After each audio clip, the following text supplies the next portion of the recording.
Hello students, welcome to online video tutorials. In this video, let us look into the concepts of optical amplifiers and its types. Optical amplifiers. So here we will be understanding concepts of basic applications and types of optical amplifiers, erbium doped fiber amplifiers or EDFA, Raman amplifiers, semiconductor optical amplifier or SOA. Optical amplifiers. In optical fiber, there exists an attenuation loss as the length of the fiber increases. The signal strength can be increased or strengthened by using two methods. One is by using repeaters, and these cannot be used to build WDM networks. Another method is by using optical amplifiers. So WDM signals amplification can be achieved by using this optical amplifiers. So these optical amplifiers work in optical domain with conversion of optical photons to electrons and electrons to photons. The amplification is achieved by the stimulated emissions. What do you mean by stimulated emission? We can understand with this figure. So considering one atom and two discrete energy levels, E1 and E2, that is E1 is energy level in the ground state and E2 is the higher level energy. So if E2 is greater than E1 and N2 is the number of atoms in E2 and N1 is considered as the number of atoms in E1, if photons energy is applied to the atom which is placed in the ground state, we can see that atom is placed in the ground state. If the photon energy is applied, then they can make a transition from E1 to E2 and E2 to E1. For that, the condition satisfied is there can be transition from E1 to E2 and E2 to E1. So we have one equation, that is HFC is equal to E2 minus E1, where FC is given as the frequency of incident photon. If the condition is E2 to E1, so then it is called as an emission. If there is a transition from E2 to E1, we call it as an emission, and if there is a transition from E1 to E2, we call it as an absorption. Also, we can consider one more condition, that is N2 is greater than N1. What do you mean by N2? N2 is number of atoms at the energy level E2 and N1 is number of atoms at energy level E1. If the N2 is greater than N1, we can tell that there is a population inversion which leads to the amplification of the signal. So in order to achieve amplification, there should be population inversion. How do we achieve that population inversion? If N2 is greater than N1. What is that N2 greater than N1? N2 is number of atoms at energy level E2 and N1 is number of atoms at energy level E1. Now, if we pump the atom from lower energy to higher energy using some pump source, for example, you use laser, this phenomenon of stimulated emission will be utilized in the amplifier such as EDFA, Raman and SOA. Optical amplifiers can be classified based on their functions they perform. Some of the optical amplifiers mentioned here are booster or power amplifier, inline amplifier and preamplifier. What are booster amplifiers? These are the power amplifiers which are also called as post amplifiers, used to increase the optical signal power and to maximize the transmission distance. The main aim of the booster is to maximize the power. This figure shows the booster amplifier and it is used in optical fiber communications, serves to increase propagation distance up to 100 kilometers.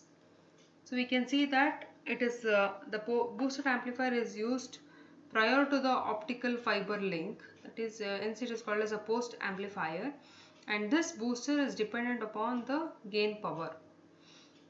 These are used in LANs to compensate for insertion losses and splitting losses.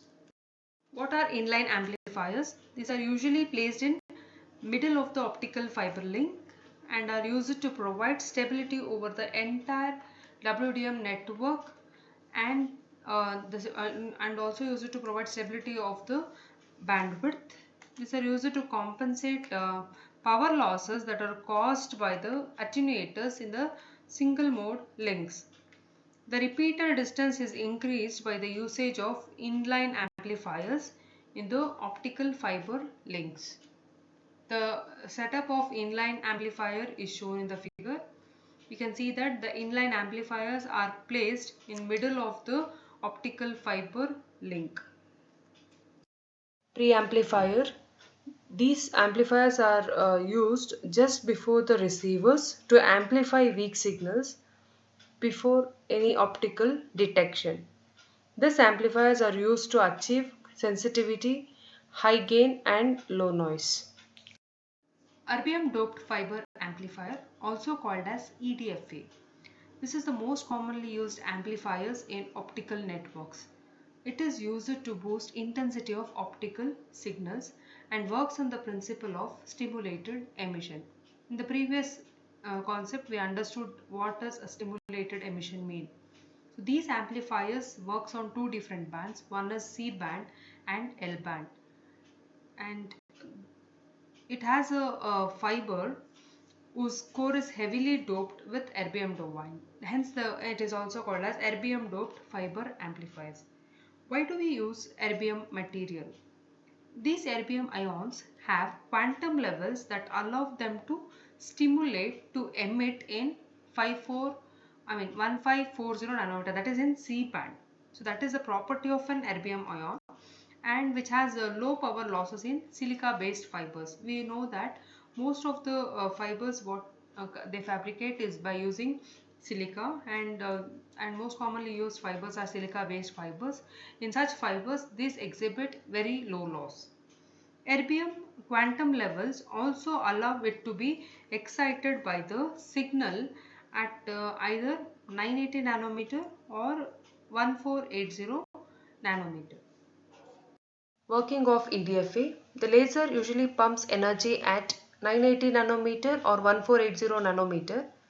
The high energy and weak signals mixed by wavelength selective couplers, and the erbium ions absorb energy by the laser pumping and get excited to the higher energy levels. Then the stimulated absorption and stimulated emission will amplify the weak signals. So the actual working of the EDFA is understood by the energy level diagram as shown in the figure. So how amplification is taken place? Initially, all the carriers will be in ground state. When we pump energy by using a laser at 980 nanometer, it will go to the extreme high energy level bands called as a pump band. So that is first condition. Then in stage 2, there will be a non-radiative decay that comes to a metastable state, and this is because of thermal and mechanism vibrations of the ions. In stage 3, we can see that signal absorption takes place at 1480 nanometer, and this can go only up to metastable state, and there will be decay which decays to the lower energy state as shown in the 4. Few of the ions will get spontaneous emissions at 1550 nanometer, and weak signals will provide stimulated absorption at 1550 nanometer. That is shown in 5 and 6. Meanwhile, there will be a lot of charge carriers at the metastable state, and these charge carriers get emitted by the little force of signal, that is called as stimulated emission, which is represented by 7. So we are trying to collect maximum charge carriers at metastable state by pumping at various wavelengths, so that at 1550 nanometer we are able to get stimulated emission. That is the motto. So we can amplify the signal and can have high power which can be emitted at 1550 nanometer. EDFA architectures. There are three types of EDFA architectures. First one is co-directional EDFA. So this co-directional EDFA, we use WSC, that is wavelength selective coupler. So wavelength selective coupler is used to select signal in and laser pump. The laser pump and signal in are in same direction, hence the name co-directional EDFA. The second architecture, it is counter directional EDFA. So the laser pump and the signal in are in opposite direction. We can see that the signal in and laser pump are in opposite direction. Hence the laser pump is exciting signal in, but laser pump direction is opposite to the input signal. Hence the name counter directional EDFA. Third type of EDFA architecture is dual pumping EDFA. Here laser pumping is done in two directions, one from direction of input and another from direction of output. Hence the name dual pumping EDFA. There are three configurations or architectures of EDFA. So laser pumping will excite the input signal and amplify it will amplify using EDFA, which uses erbium ions and has characterized that it can be stimulated at 1550 nanometer and absorbs energy at 980 nanometer. Characteristics of EDFA. The plot shows the characteristics. Here we can see that the noise figure is low if input signal is weak. In this plot we can see that the noise figure is low. When I say noise figure, it is say SNR at input to SNR at output. So the noise figure, what they have, it is depicted in the figure, is low if the input signal is weak. For weak signal, the gain is good at around 7.5 dB. Some of the advantages and disadvantages of EDFA are mentioned here. So advantages are commercially available in C band and L band. It is having high gain. The EDFA amplifiers are always immune to the crosstalk. It does not require high speed electronics and operates at low noise. Disadvantages are the pump is necessary. As we saw various configurations, the laser pump is necessary, and hence it is difficult to integrate with other components. And one more disadvantage we have noted is that EDFA generates its own noise and it propagates in both directions along the fiber. Some of the applications of EDFA are also listed. So it is used in high capacity and speed optical component system, in long haul or core network optical communication systems. We commonly use EDFAs, most commonly used in optical networks, in optical fiber subscriber networks, and it is also used in WDM systems and preamplifiers. The EDFA has some of the parameters. We call it as in performance parameters. First one is power conversion efficiency of an EDFA amplifier is calculated by PCE is equal to, it is given by PS out minus PS in by PP in, where PS out is output power, PS in is input power, PP in is pump power. And second one is quantum conversion efficiency, which is given by QCE. It is lambda S by lambda P. It is signal wavelength by the pump wavelength into PCE. PCE is power conversion efficiency. Gain is given or represented by G, which is given by output power by input power. Similarly, how do we calculate input power? It is given by lambda P by lambda S into PP in by G minus 1. We know that it is pump wavelength, input signal wavelength into PP in by G minus 1. G is gain minus 1. So the conversions of power to normal values is mentioned here. So we have to make two note here. One is conversion of power gain in dB. If we have to convert into the normal value, just take G is equal to 10 power of G dB by 10. It converts into the normal value. Similarly, the conversion of dBm power to normal value is given by 10 log of P by 1 milliwatt.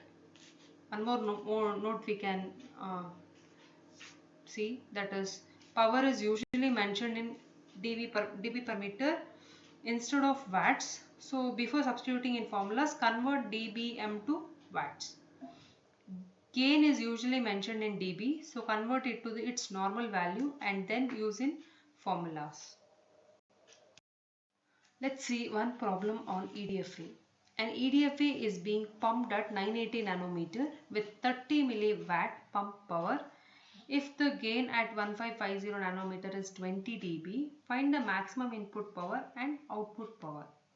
The given is lambda P, that is 980 nanometer. Okay, and because it is a wavelength at which we have pumped, and lambda S is 1550 nanometer, where the gain is achieved and gain is up to 20 dB. P in is, that is pump power, is 30 milliwatt. We have to find out what is maximum input and output power. We know that gain is 20 dB, so we have to convert into the normal value. So in the previous note we understood that the conversion is done using this formula, and after converting you get G is equal to 100. We also know that PSN is given by the following formula, that is lambda P by lambda S into P in by G minus 1. If you substitute PS in, maximum input power will be 190 microwatt. Similarly, PS out is also calculated by where we know that the gain is represented by PS out by PS in. We know what is gain value here. So PS out is given by G into PS in. So the output is 19 milliwatt. Raman amplifier. The optical amplifier works on the principle of stimulated Raman scattering, also called as SRS. What do you mean by stimulated Raman scattering? When an atom is in ground state, it absorbs a wavelength lambda p, but when atom has to fall back from excited state to the ground state, it emits photons having different energies. Due to the difference in these energies, the vibrations occur. So the SRS takes place whenever there is an interaction between optical energy and vibration mode of the cables. So why vibration is taken place? That can be understood by this particular energy level diagram. So we know that in the energy level diagram, it is exciting. Atom is excited by some wavelength lambda p, and it is released by another wavelength lambda s. So it is very evident in the figure that it is excited by one wavelength lambda p, and it is releasing another wavelength, that is lambda s. So when there is an interaction between vibrational states and photon energies, there exists an Raman amplification. So when I say vibrational states here, the lambda p and lambda s are change in energies, and because of these vibrational states, the stimulated Raman scattering occurs. Architecture of Raman amplifier. The first figure shows the construction of Raman amplifier. We have two signals which is entering into the coupler, that is lambda p and lambda s. So the coupler is the one which is used to mix lambda p and lambda s. Lambda s is having a weak signal, and this Raman pump is the one which is having extremely high energy. So at the output we have to ensure that output is the amplified version of the input. So when we apply a Raman wavelength lambda p, which is having an extremely high energy, in parallel you can see the energy level diagram that atoms are present in the ground level. So when you pump lambda p, so atoms will move from this ground state to the virtual states. So there will be some non-linear effect which is present in the virtual states, and the atoms will move back to the vibrational states by releasing some form of energy, that is lambda s. So this lambda s is nothing but the input wavelength. We are translating lambda p into lambda s wavelength, and output whatever we are getting is the amplified version of lambda s. So here the energy which is released here is having an higher energy state compared to the input signal. So that's how we achieve SRS. So basically the stimulated Raman scattering is the one which which is nothing but translation of energy from one wavelength to another wavelength using vibrational modes. So the vibrational mode interacts with photon energy which results in stimulated Raman scattering. So in the Raman amplifier, the stimulated Raman scattering takes place where there is a translation from Raman signal to or Raman wavelength to input wavelength, that is lambda p to lambda s. So this is achieved when the condition is lambda p is far less than lambda s. There are two types of Raman amplifiers. In distributed Raman amplifier, the pump signal and input signal wavelengths are mixed in optical cable. The transmission medium used here is a fiber. In lumped Raman amplifier, the interaction between the pump signal and the input signal is increased by using non-linear fibers which is having a small core. Some of the parameters of Raman amplifiers are that in order to achieve the Raman amplification, it depends on factors such as fiber length, fiber attenuator, and core diameter. Semiconductor optical amplifier, also called as SOA. SOA are basically small in size and provides amplification by stimulated emission that is similar to laser. In the beginning of the lecture, we understood about what is a stimulated emission. So this also basically works on the stimulated emission, and the amplification takes place without any reflections. So when I say SOA, it uses indium gallium arsenide phosphor laser diode operating below threshold. The materials used are indium, gallium arsenide and phosphor, and these composition of the materials can be changed to obtain different gains based on the requirements. SOA are used for weak signal amplifications. The working of SOA is shown in the figure. Here in this, the incident light input PSIN is increased by the stimulated emission of radiation in case of SOA. The pump signal is supplied to the active medium. We can see that lambda p is applied to the active medium, and this medium absorbs this energy. So within this, the electrons in the active medium is raised to the higher energy levels. So this leads to the population inversion. When there is a population inversion, it leads to the amplification, which is nothing but stimulated emission. The amplifier gain of an SOA is given by G is equal to PS out by PS in, and the number of photons generated in SOA is given by the formula NPH is equal to PS by Vg EP into W into D. Let's see one problem on semiconductor optical amplifier. In indium gallium arsenide phosphor SOA with W is equal to 5 micrometer and D is 0.5 micrometer, group velocity 2 into 10 raised to 8 meters per second. If 1 microwatt optical signal at 1550 nanometer enters the device, find the photon density. All the parameters are given, just that you have to substitute using the formula. For the number of photons generated, we have to find out the number of photons generated, which is nothing but the photon density. So write down the given values, where width is given as W is equal to 5 micrometer, D is 0.5 micrometer, Vg is group velocity, PS is given, lambda operating wavelength, NP we have to find out, that is number of photons generated in SOA. We also know that H is 6.625 into 10 raised to minus 34 and speed of light is 3 into 10 power 8 meters per second.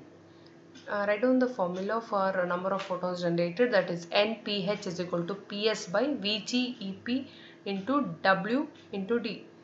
The EP is given by Hc by lambda. We know that H is a Planck's constant and C is the velocity of speed of light, and lambda is operating wavelength. So when you find out, you get substitute all the values, required values, and you get 1.56 into 10 power 16 photons per meter cube.